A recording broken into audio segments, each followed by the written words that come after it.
do this. So bone in, we're doing bone in pork chops. I'm here to tell you folks, you got to do bone in if you want more moisture and more flavor. And that goes for any cut of meat. I don't care if it's a steak. I don't care if it's a piece of chicken. I don't care if it's a piece of pork. I don't care if it's a roast. I don't care if it's a chop. Bone in is better.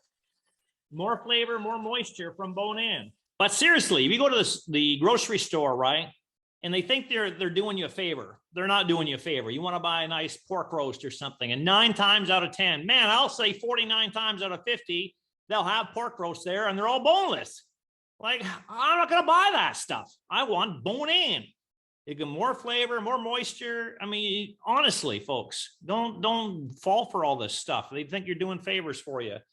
They're not. Just buy bone in anytime you can, right? Anytime a recipe you can get away with doing bone in, do it.